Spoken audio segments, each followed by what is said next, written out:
Fresh होने के लिए अपने घर से थोड़ी दूर गई थी, तो वहां पे एकदम से एक बोलेरो गाड़ी आई।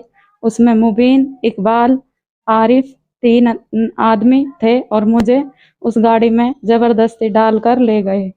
वहां से मुझे तिराया धर्म कांटा के पास ले जाकर गाड़ी रोक दी। वहां पे साजिद, शौकीन, राहुल, साहिल भी उनको मिल गए।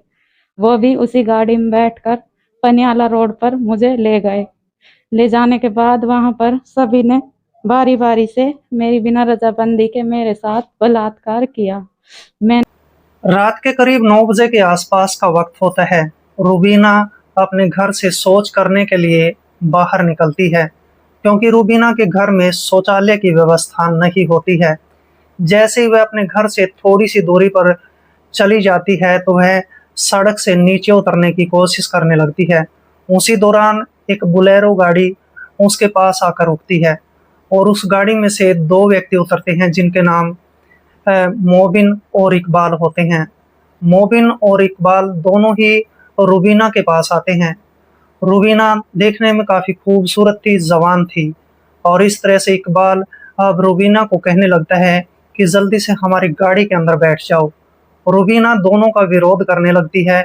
उसी दौरान एक तीसरा व्यक्ति भी आ जाता है जिसका नाम आरिफ होता है। आरिफ के पास एक देसी कट्टा होता है और वह उस देसी कट्टे को रूबीना पर तान देता है। रूबीना को बोला जाता है कि जल्दी से गाड़ी में बैठ जाओ, और इसके बाद रूबीना घबरा जाती है, वह डर जाती है। वह तुरंत उस बोलेरो गाड़ी के अंदर बैठ जाती है और फिर इसके बाद इकबाल भी उस गाड़ी के अंदर बैठ जाता है। और इसके बाद इकबाल उस रूबीना के एक एक कपड़े को उसके बदन से उतारना शुरू कर देता है। जैसे ही मोबिन की नज़र रूबीना के खूबसूरत शरीर पर पड़ती है, उसकी सुंदरता, उसकी जवानी पर पड़ती है, तो मोबिन और इकबाल और आरिफ तीनों ही पागल हो जाते हैं। और इसके बाद ये तीनों ही इस रूबीना के साथ क्या करते हैं, बहुत ही हैरत अंगेज और रहस्यमय घटना है।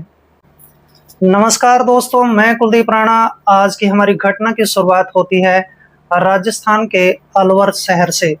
और अलवर में 56/135 मकान नंबर में रहने वाली रूबीना, जिसकी उम्र महज अभी 24 साल के आसपास की होती है, देखने में काफी खूबसूरत और जवान भी होती है।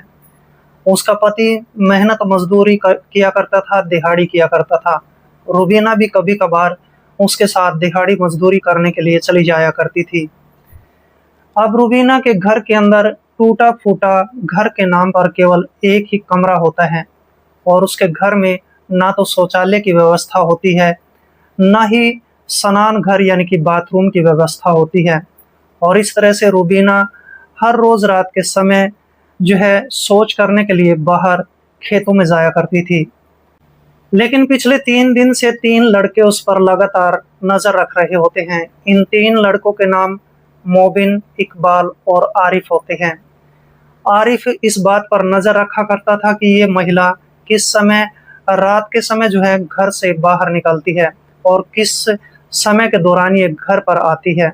जैसे ही आज की रात 9 बजे के आसपास रूबीना अपने घर से बाहर निकलती है शौच करने के लिए, तो फिर वह सड़क पर चल रही होती है। जैसे वो सड़क से नीचे उतरने की कोशिश करती है तो उसी समय एक बोलेरो गाड़ी उसके पास आकर रुक जाती है।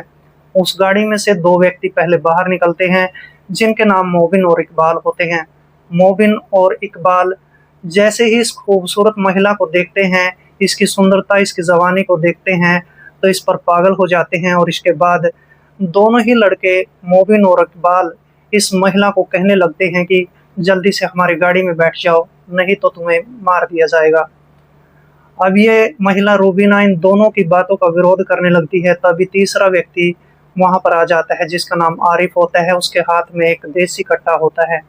उस कट्टे को जो है इसकी कनपटी पर तान देता है और इसको कहने लगता है कि जल्दी से गाड़ी में बैठ जाओ। अब रूबीना डर जाती है, घबरा जाती है, और घबरा कर वह गाड़ी के अंदर बैठ जाती है।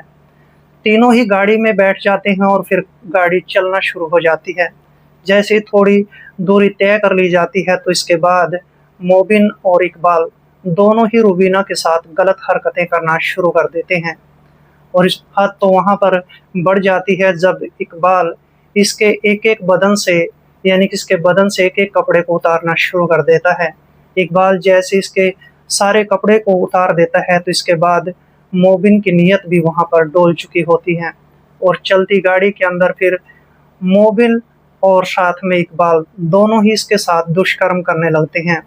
दोनों लगातार इसके साथ जो है दुष्कर्म करते रहते हैं और तब तक ये दुष्कर्म किया जाता है जब तक मोबिन और इकबाल की संतुष्टि नहीं हो जाती है।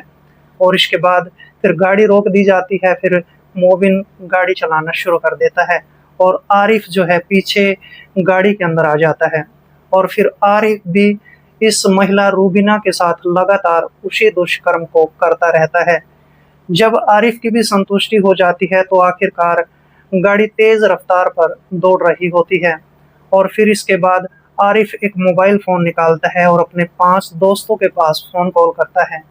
उन दोस्तों को जगह बता दी जाती है, ठिकाना बता दिया जाता है और फिर 1 घंटे का वक्त गुजरने के बाद वो 5 दोस्त इन तीनों के पास पहुंच जाते हैं। आरिफ ने फोन पर यह बताया था कि आज हमारे पास जो है एक खूबसूरत महिला है और तुम्हें अगर रात गुजारनी हो तो जल्दी से आ जाओ। जैसे वो 5 व्यक्ति वहां पर पहुंच जाते हैं तो फिर गाड़ी के अंदर सभी बैठ जाते हैं और फिर गाड़ी एक ऐसे सुनसान इलाके में पहुंच जाती है जहां पर कोई परिंदा भी पर नहीं मारा करता था।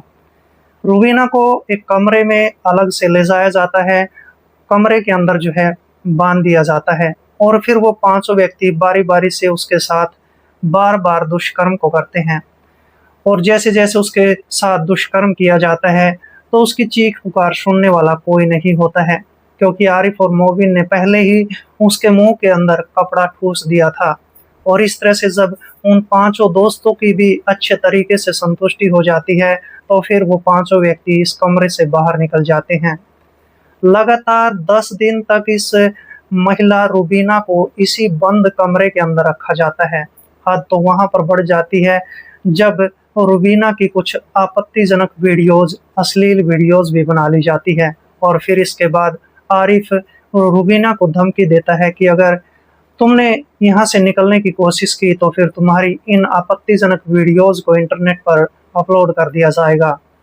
लेकिन रूबीना तो वहां से न भागने के काबिल थी, ना ही वह वहां से भाग सकती थी। आखिरकार जैसे 10 दिन का वक्त गुजर जाता है तो फिर आरिफ उसको 2 इंजेक्शन लगाता है जिसके कारण वो लड़की रूबीना बेहोश हो जाती है और फिर इसके बाद आरिफ उसको अपनी मोटरसाइकिल पर बिठाता है, पीछे उसके मोबिन बैठ जाता है और इस तरह से मोबिन और आरिफ ये दोनों लड़के इसको सुनसान जगह पर सड़क पर फेंक कर चले जाते हैं।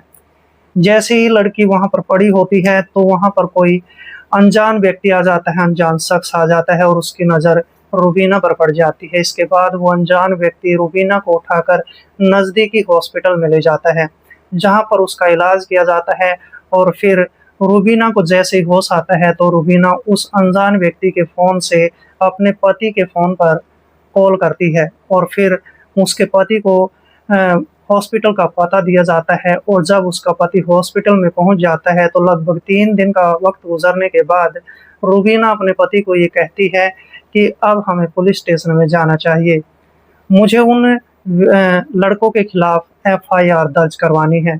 और इसके बाद रूबीना का पति उसको लेकर जैसे ही पुलिस स्टेशन के अंदर जाता है तो वहां पर उस लड़की की जो है FIR नहीं लिखी जाती है। तिरिया थाने के सभी पुलिस अधिकारी इस महिला रूबीना को ये कहने लगते हैं कि तुम्हारे साथ इस घटना को बीते हुए 4 दिन का वक्त गुजर गया है, अगर हम तुम्हारी मेडिकल जांच करवाते हैं तो मेडिकल रिपोर्ट में कुछ भी नहीं आएगा और इस तरह से तुम अब उन लड़कों के खिलाफ कुछ भी नहीं कर सकती हो। और इस तरह से वहां पर रूबीना और रूबीना का पति खाली को हाथ जो है इससे पुलिस स्टेशन से लौट आते हैं। लेकिन रूबीना यहीं पर रुकने वाली नहीं होती है, वह इंसाफ मांगने के लिए यानी कि इंसाफ पाने के लिए किसी भी हद से गुजर सकती थी। आखिरकार वह एक वकील तैयार करती है, वकील के माध्यम से कोर्ट का दरवाज़ा खटखटाया जाता है। जब कोर्ट के सामने ये बात बताई जाती है तो 5 जुलाई को कोर्ट उन लड़कों के खिलाफ FIR दर्ज करने का आदेश दे देता है और इस तरह से 16 जुलाई 2025 को जो इसी थाने के DSP अधिकारी होते हैं वो फिर उन लड़कों के खिलाफ FIR दर्ज कर लेते हैं। FIR दर्ज करने के बाद DSP साहब अब इन तीनों लड़कों, जिनके नाम मोबिन, इकबाल और आरिफ है, इन तीनों लड़कों की अभी तलाशी कर रहे हैं। तीनों लड़कों की अभी तक गिरफ्तारी नहीं हुई है। तीनों लड़के मौके से फरार है। साथ में इन तीनों लड़कों के जो 5 दोस्त होते हैं वो भी फरार हैं। और इस तरह से रुबीना के साथ 10 रातें जो दरिंदगी की गुजरी थी, पता नहीं रुबीना उन रातों को भूल भी पाएगी या नहीं भूल पाएगी। और हम तो इस बात पर संदेह जताते हैं कि इस रुबीना को इंसाफ मिलेगा या नहीं मिलेगा।